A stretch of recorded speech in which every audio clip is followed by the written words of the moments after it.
전엔진의 역발상 투자 오신 분들 환영합니다. 오늘도 도움되신다면 좋아요와 구독 그리고 알람 설정까지 반드시 부탁드리면서 바로 출발을 해보도록 하겠습니다.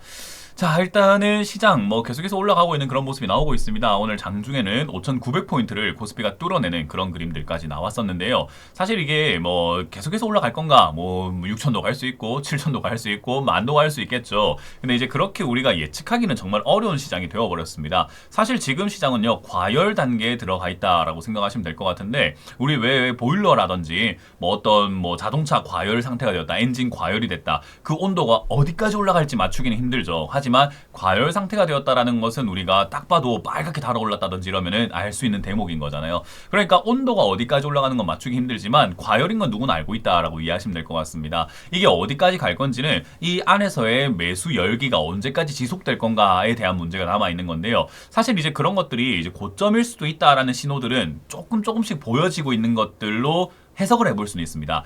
지금 이제 우리가 코스피 차트를 보시다시피 이렇게 뒤에 보니까 거래량이 강하게 올라가고 있는 걸 확인할 수 있죠. 이렇게 거래량이 강하게 증가하고 있는 현상이 나타난다면, 특히나 상승세 끄트머리쯤 또는 끄트머리가 아니더라도 어쨌든 상승을 하고 있는 도중에 이런 강한 거래량이 나온다면은 고점이 형성될 가능성이 높다라고 우리가 해석해 볼 수 있어요. 이거는 교과서적인 해석입니다. 그러니까 교과서에 기본적으로 이렇다라고 전통을 가르치는 그런 것처럼 약간 공식처럼 이렇게 만들어져 있긴 해요. 하지만 무조건 고점이 되는가라고 한다면 주식은 다들 아시다시피 여러 가지 환경 요소들이 많고 변수들이 많잖아요. 그러다 보니까 100%는 아니지만 그런 경향이 있더라라는 정도로 이해를 해보시면 좋을 것 같습니다. 왜 우리 관상을 볼 때도 사람들의 어떤 귓볼이 어떻다든지 눈매가 어떻다든지 입꼬리가 어떻다든지 그러면 이런 경향이 있더라라는 해석들을 좀 하잖아요.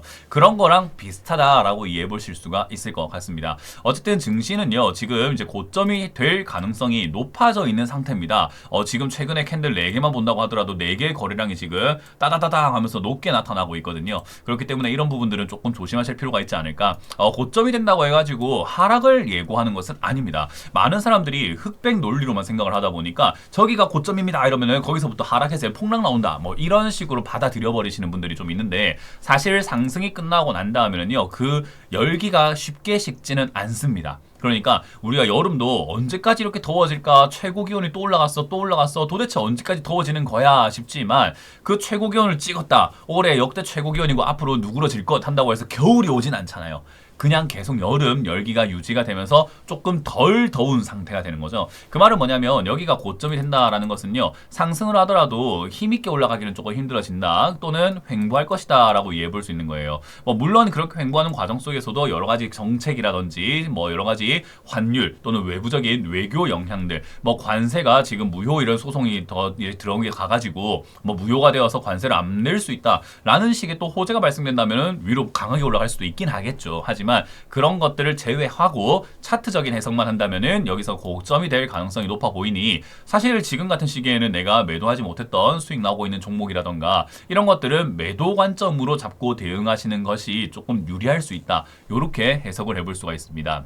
그러면 열기가 식지 않는다고 한다면은 내가 수익 중인 종목들을 매도했을 때 그럼 이제 그 현금 가지고 뭐 할 거냐라는 거예요. 제가 요즘에 이제 음봉매매에 대한 이야기를 많이 하고 있고, 올해 들어와가지고 음봉매매에 대해서 설명도 많이 하고 안내를 해드리고 홍보도 많이 하고 강연회에서도 소개도 하고 설명도 해드리고 이러고 있거든요. 그러다 보니까 요즘 강연회 오시는 분들이 음봉매매 너무 좋아요, 이렇게 좋은 매매가 있는지 몰랐습니다 하시는 분들도 계시고, 강연회 오셔가지고는 제대로 배우고 가셔가지고는 야, 음봉매매 해보니까 진짜 좋더라, 인생이 바뀌었다 하시는 분들도 많이 계시는 것 같아요. 음봉매매가 진짜 좋은 매매거든요. 그래서 왜 내가 11년 동안 전문가하면서 음봉매매라는 것을 많은 사람들께 알리지 않았을까, 이런 생각이 좀 들 정도로, 오히려 죄송할 정도로 미리미리 좀 알릴 걸 하는 생각이 들 정도입니다.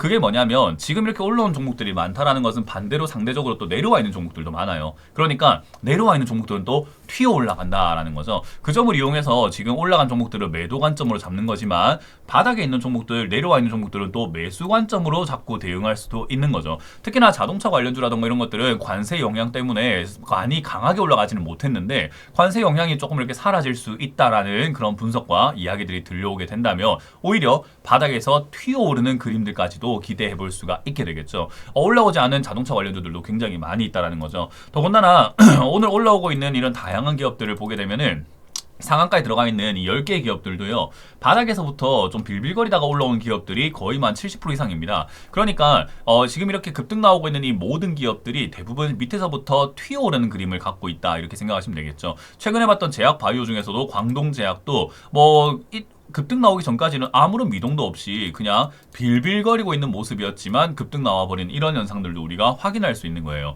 그러니까 요즘 시장이 정말 매력적인 시장이다라고 저는 생각을 하거든요. 그래서 물론 이 올라오는 모든 종목들 우리가 사가지고 매매하지는 못합니다. 이런 것들 우리가 다 사서 다 매매할 수 있다면 얼마나 좋겠습니까만은 돈이 그렇게 많은 것도 아니고 우리는 돈을 선택과 집중을 해야 되기 때문에 한 종목에 비중이 좀 많이 들어가야 수익이 났을 때 수익을 좀 크게 챙길 수 있거든요. 종목이 많으면 많을수록 결국 매수 비중 자체가 줄어들어 버리는데, 모든 종목이, 내가 투자한 종목이 모든 게 똑같은 날 한시 한날에 그냥 다 같이 일제히 급등해 준다면 아무 문제가 없지만, 어떤 종목은 올라가고 어떤 종목은 내려가고 이러면요, 수익금 자체가 적기 때문에 이게 계좌 불어나는 속도라든지 분위기 자체는 좀 느려질 수밖에 없고, 그리고 내가 생각한 종목 중에서 올라간 종목도 있겠지만 내려가는 종목이 자꾸 쌓이게 된다면은 나중에는 매매할 수 있는 돈이 점점 사라지게 됩니다. 그러면 계좌가 고여가지고 묶여버리는 형태가 돼버리죠. 그렇게 되신 분들 지금 아마 제 구독자분들 중에도 많으실 것 같은데, 그렇게 안 되려면 역시나 종목 개수를 줄이는 게 맞고, 이미 종목이 많은 상태라고 한다면 역시나 줄이는 쪽에 목표를 잡는 게 좋아요. 그래서 저는 우리 회원들께도 강의를 할 때, 그리고 유튜브에서도 말씀드릴 때 한 종목 내지 두 종목 가져가는 것이 가장 좋다라고 말씀 많이 드리거든요. 돈을 제일 많이 버는 건요, 종목 개수가 적었을 때 가장 많이 벌립니다. 그러면 안정적이게 내가 잠깐 분산을 해서 가져간다면은 종목은 몇 개가 좋은가 하면요, 한 두세 개 정도라고 저는 이야기를 해요. 그래서 계좌 내에 세 개까지 딱 들어가는 것이 그냥 안정적이다. 두 개가 저는 가장 효율적이라고 생각을 하고요. 5개 이상 넘어가면 이제는 그때부터는 그냥 계좌는 개판이다라고 저는 표현을 할 수밖에 없을 것 같아요. 그 점을 참고하셔가지고 종목 개수를 줄여 나간다, 그리고 한 종목의 비중을 조금 키워 나간다 생각하시면 되거든요. 그렇기 때문에 지금 시기는 저가 있는 종목들을 사가지고 시간이 좀 오래 걸리면 오래 걸릴수록 비중을 늘려가는 전략을 쓰시면서 올라올 때까지 매집한다라는 개념으로 접근을 하셔야 돼요. 물론 아무 종목이나 싸다고 사는 것은 좋지 않은 선택이겠죠. 안정적이고 괜찮은, 앞으로 올라갈 만한 가능성이 높은 기업들을 매집하는 것이 바로 음봉매매의 특징이기 때문에 그 점 참고하셔가지고 대응하시면 될 것 같고요. 오늘 올라오고 있는 M 디바이스 이런 기업들은 이제 장이 조금 애매모호할 때, 지금 아까 말씀드린 것처럼 고점 신호가 나오고 있다라고 제가 말씀을 드렸잖아요. 이 고점 신호가 나오고 있다는 것은 저만 아는 내용이 아니에요. 이거는 주식 공부를 하시거나 차트 공부하거나 책을 좀 읽었거나 하시는 분들은 대부분 다 아는 내용입니다. 그러다 보니까 이 고점 신호가 나오기 시작하면은 매매를 좀 꺼리게 되어 있어요. 어쩔 수 없이 고점 신호가 살살 보이기 시작하면은 약간 이거 잠깐 매수를 중지해볼까, 매수 잠깐 멈춰볼까, 좀 지켜볼까, 관망할까, 이런 사람들이 등장할 수밖에 없거든요. 그러니까 시장 분위기가 약간 소강 상태처럼 애매모호한 그런 분위기가 나오게 되면은 신규 상장주들이 좀 급등 나오는 경향이 있고요, 동전주들이 급등이 나오는 경향이 있습니다. 그러다 보니까 M 디바이스와 같은 이런 기업들도 신규 상장주로 급등이 나왔다, 이렇게 생각하시면 되고요. 얘가 이제 특징이 있었는가 하면요, 특별한 뉴스라던가 이런 것들이 존재하진 않는 것 같습니다. 역시나 신규 상장주 주식 수가 부족합니다. 1000만 주밖에 발행이 안 되어 있다 보니까 주식 수가 부족한 김에 그냥 분들주로 엮이면서 신규 상장 테마도 같이 엮이면서 올라온 게 아닐까, 이렇게 생각이 듭니다. 신규 상장주는 제가 계속 강조해드리고 있지만 잘못 사서 물리게 되면은 3년 고생합니다. 그렇기 때문에 웬만하면 접근하지 않는 방향으로 대응하시는 게 좋겠고, 들고 계시는 분들도 가능하다면 최대한 매도 관점으로 잡고 대응하시는 것이 좀 어떨까, 이렇게 조언을 드려보겠다라는 거 기억하시면 되겠습니다.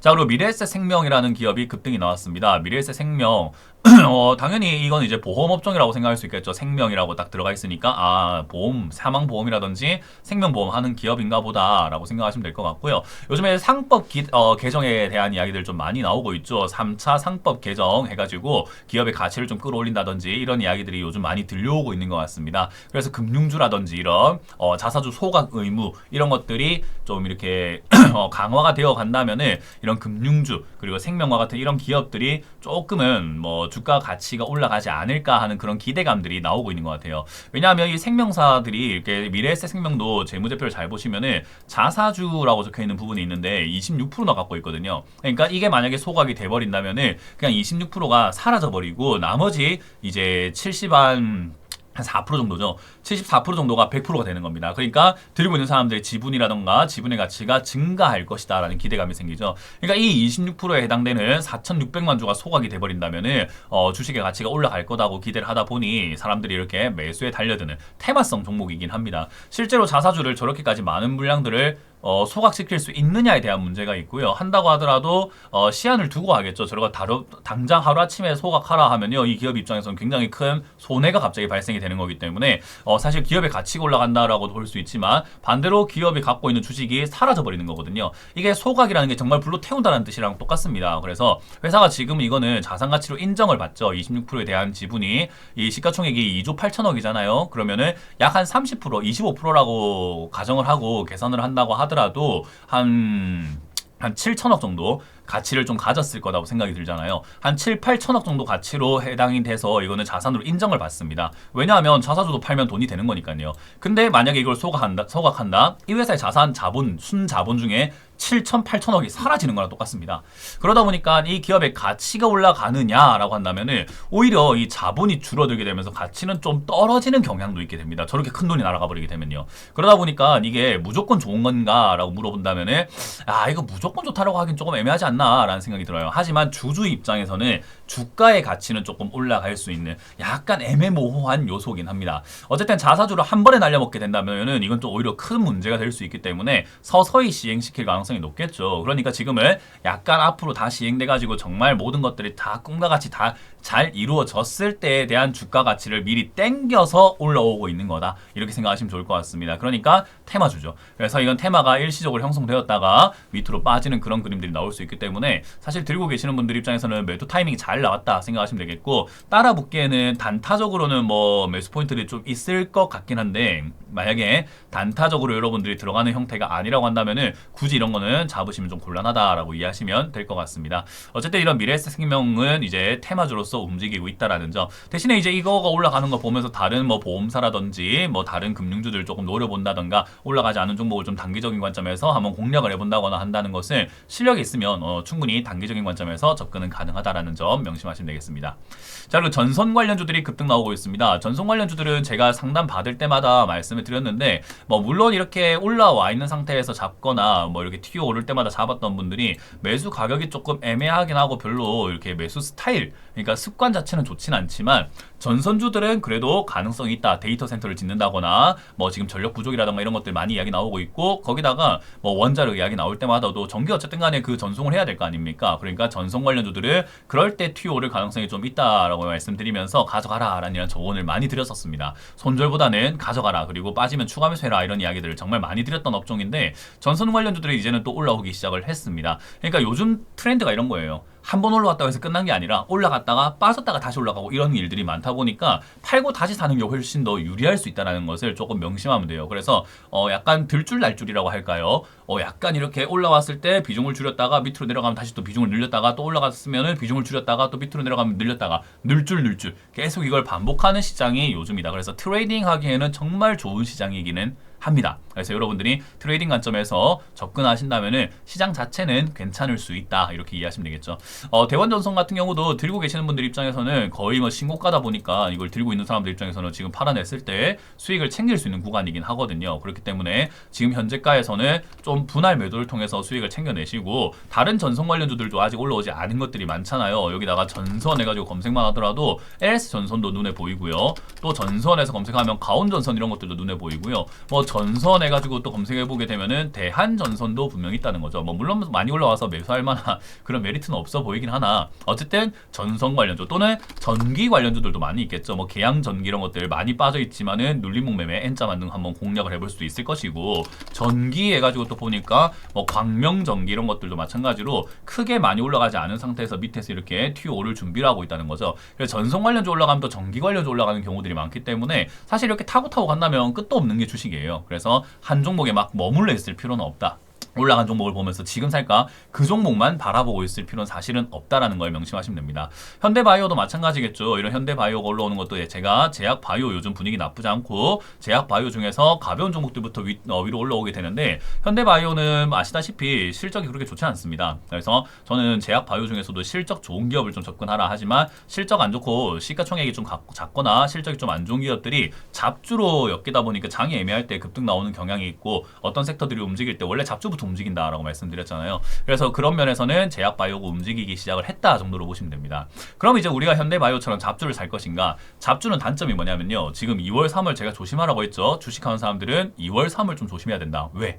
2월, 3월이 우리가 흔히 말하는 감사 보고서 시즌이기 때문에 잘못 감사 보고서 나오게 되면은 거래 정지당하는 경우들도 굉장히 허다합니다. 그래서 이왕이면은 2월, 3월 달에는 적자 나거나 또는 적자가 이렇게 연속 적자 이야기하는 겁니다. 한 달 적자 이게 아니라 연속 적자가 나거나 부채가 많아졌거나 이런 기업들 좀 피하라. 잡주 웬만하면 피하라라고 말씀 많이 드리고 있거든요. 그러니까 우량주를 좀 공략하는 게 낫겠죠. 제약바이오 중에서도 올라오지 않은 섹터들 정말 많이 있습니다. 그렇기 때문에 제약바이오를 좀 모아간다 생각하고 접근하시는 게 좋고 제가 쇼츠에서도 업종 이야기할 때 물론 다양한 업종들이 있고 올라갈 것 같은 섹터들이 정말 많지만 그걸 다 나열해버리면 여러분들이 혼란이 올까봐 그냥 하나의 섹터만 최대한 강하게 강한 어조로 여러분들한테 말씀드리고 있는 게 바로 제약바이오죠. 그렇기 때문에 제약바이오 관련주들은 저는 여전히 나쁘지 않다 생각을 합니다. 모아가기 정말 좋다라고 생각하기 때문에 그 점 참고하셔가지고 대응해 주시는 것이 어떨까. 최근에 이제 뭐 역시나 탄탄한 기업인 대웅제약 이런 것들도 올라오는 것을 확인할 수 있잖아요. 그러니까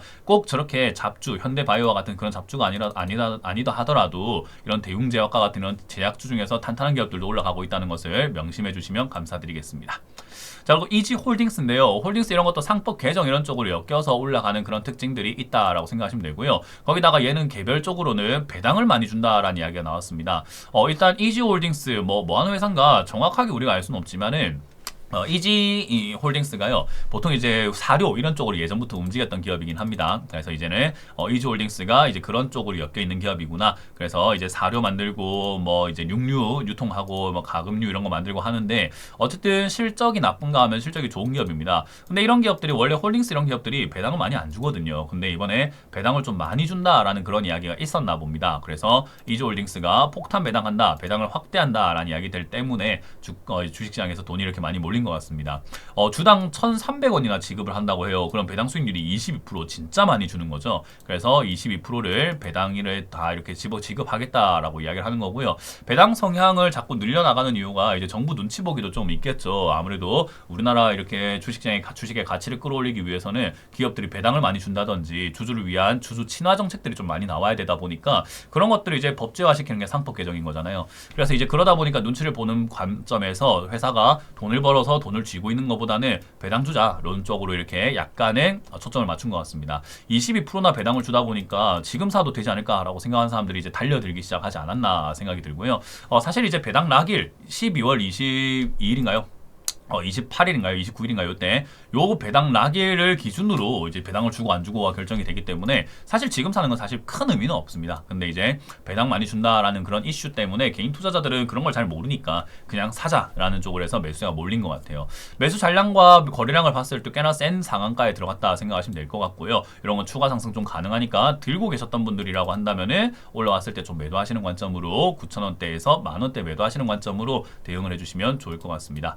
자, 그리고 SG 세계물산입니다. 역시나 이것도 바닥에서 튀어오르는 것을 확인할 수가 있죠. 이것도 이제 우리가 그린벨트 관련주로 엮여 있는 기업이기도 하고요. 정치 테마로 많이 엮여요, 이 기업이요. 그래서 정치 테마주로서 이렇게 좀 움직인다. 과거에 이제 뭐 안희정 관련주, 뭐 유시민 관련주, 뭐 김동연 관련주 또는 이재명 대통령 관련주로 이렇게 엮이면서 주가가 급등 나오기도 했고 문재인 대통령 관련주로도 엮이기도 했습니다. 왜냐하면 이게 이제 그 그린벨트 쪽에 땅이 있다라는 이야기가 있습니다. 그래서 이 공급을 늘리려면 아파트 공급을 늘리려면 어쨌든 땅이 필요하잖아요. 그러면 그린벨트를 해제하는 것이 좋지 않겠느냐라는 이야기가 과거 정부 문재인 정부 때부터 해서 이야기 나오다 보니까 그런 쪽으로 해서 공급 관련주로 이렇게 엮여서 급등 나오는 그런 경향들도 있습니다. 회사가 돈을 버나 하면요 돈을 잘 못 법니다. 최근에 적자 흑자 이렇게 왔다 갔다 하면서 회사 자체는 많이 힘들어져 있긴 해요. 그래서 주가가 내려온 것이 타당한 자리거든요. 이건 올라갈 만한 사실 가치가 별로 없는데 원래부터 정치 테마라든지 이런 것들로 많이 엮이기도 하고 최근에 이제 200억 규모의 자산을 처분했다라는 그런 이야기하면서 돈이 200억 정도가 생겼다. 뭐 그런 인식들이 좀 생기면서 주가가 급등 나온 거 아닐까. 더군다나 동전주죠. 300원이었던 자리가 700원까지 올라갔잖아요. 그래서 동전주에 사람들 관심이 좀 많다 보니까 매수가 좀 쏠린 게 아닐까라는 의심을 해볼 수가 있을 것 같습니다. 들고 있는 사람들만 잘 매도하고 나오시면 될 것 같고요. 이런 거는 굳이 모아갈 이유는 전혀 없다. 이렇게 말씀을 드려보도록 합니다.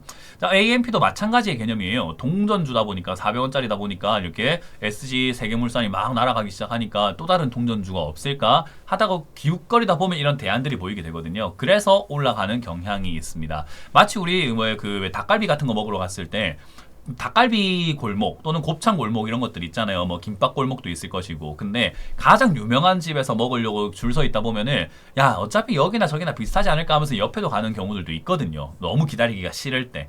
근데 이제 그런 것처럼 낙수효과죠. 그 집을 가장 잘 알려지고 가장 유명한 집을 먹으러 왔다가 그냥 다른 데 집을 가면서 약간 영향을 받는 것처럼 SG 세계물산이 요즘 동전주 중에서 좀 잘 나가고 있는 편이다 보니까 이런 AMP와 같은 이런 기업들도 같이 따라가는 그런 경향이 있는 겁니다. 사람들이 또 다른 동전주가 없을까? 야 동전 뭐 없냐? 이렇게 보게 되어 있거든요. 거기다가 동전주는 한 주당 400원, 500원 이거밖에 안 하다 보니까 개인 투자자들이 좀 만만해요. 그래서 이런 거는 좀 사볼까 싶기도 하고 단돈 10,000원만 산다고 하더라도 이게 25주나 살 수 있잖아요. 그러니까 10,000원치만 사도 25주다 보니까 야 짭짤한데 이렇게 생각하면서 주식수를 좀 이렇게 많이 확보할 수 있다는 장점 때문에 단돈 10만 원 사버린다거나 이런 일들도 많이 모입니다. 그래서 이 작은 돈이 티끌모아 태산이라고 그렇게 개인 투자자들의 이 계좌에 남아있는 짜투리 돈들이 모여가지고 이렇게 급등세를 만들어요. 그래서 이런 현상들이 원래부터 증시에는 있었습니다. 이게 이번에만 있는 게 아니라 늘 있었던 현상입니다. 그래서 이거는 그냥 동전주들이 올라가고 있다 생각하시면 되겠고 예선테크 같은 경우도 마찬가지의 개념이다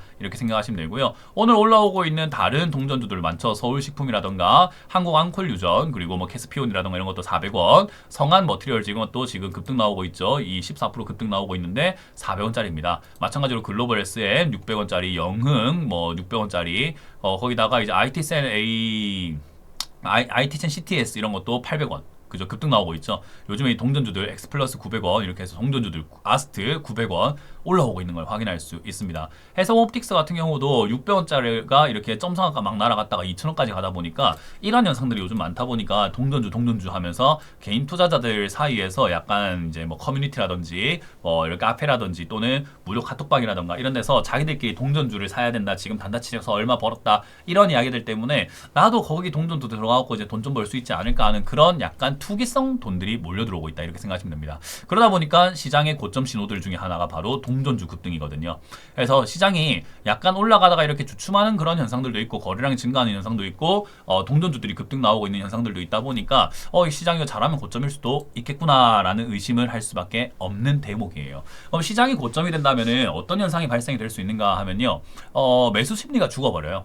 매수 심리가 죽을 때 어떤 종목들의 매수 심리가 죽나 하면요. 지금까지 올라왔던 기업들의 매수 심리가 좀 죽습니다. 그 말은 삼성전자, 뭐 SK하이닉스 또는 현대차와 같이 이렇게 많이 올라온 기업들 있잖아요. 또는 이제 우리가 한화에어로스페이스라든지 한화에어로스페이스라든지 또는 한화시스템과 같은 이런 기업들 있잖아요. 이런 기업들도 이제 매수세가 좀 죽을 가능성이 높다 보시면 되겠고 마찬가지로 이렇게 SK스퀘어와 같은 이렇게 하늘을 이렇게 뚫고 있는 형태의 모습 이렇게 머리를 들고 있는 코브라가 머리를 싹 들고 있는 이런 형태의 모습이 나오는 종목들이 좀 시세가 약간 주춤해지는 경우들이 많습니다. 그렇기 때문에 이런 종목들 도대체 언제 팔아야 될까라고 고민하고 도중에 올라타신 분들이라든지 아래쪽에 사가지고 들고 계셨던 분들 영원히 홀딩할 수는 없는 거 아닙니까? 그러니까 매도 관점 언젠가 잡고 타이밍을 잡아야 되는데 그게 요즘 시기가 될 것 같다. 그래서 이번 주 중에 아마 고점이 나온다면 이번 주 중에 이제 조금 이렇게 빌빌거리면서 비틀거리면서 힘들어할 가능성이 있습니다. 그래서 고점이 지금 오늘 하나 캔들 하나만 보고 또는 요 며칠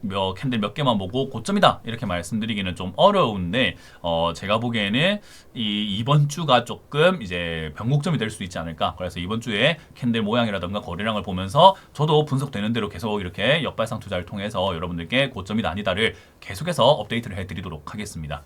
어쨌든 시장 자체는 그럴 수 있는데 매수 심리가 올라온 종목들에게 죽는 거지 바닥에서 튀어 올라온 종목들은 또 열심히 튀어 올라옵니다. 왜냐하면 걔들은 시가총액이 매우 적기 때문에 적은 돈으로도 급등시켜 버릴 수 있는 그런 장점들이 있거든요. 그래서 큰 돈들은 좀 빼내면서 작은 돈으로는 가벼운 종목들을 끌어올리는 그런 경향이 생기게 됩니다. 그 가볍단 말은 제가 늘 말하지만 삼성전자가 지금 시가총액이 얼마입니까? 라고 물어본다면 이제 1000조 찍었잖아요. 1100조까지 넘어갔습니다. 그러니까 이 기업보다 작으면 작다라고 이야기할 수 있는 정도예요.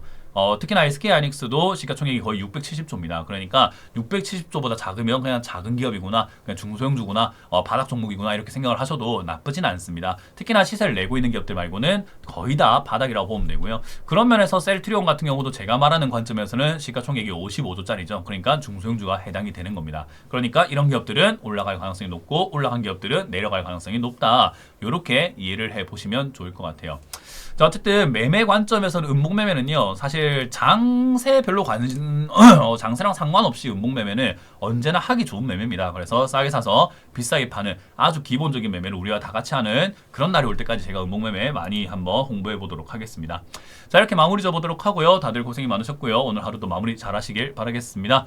지금까지 역발상 투자의 문현진 멘토였고요. 도움되셨다면 좋아요, 구독, 알람 설정까지 반드시 부탁드리도록 하겠습니다. 고맙습니다.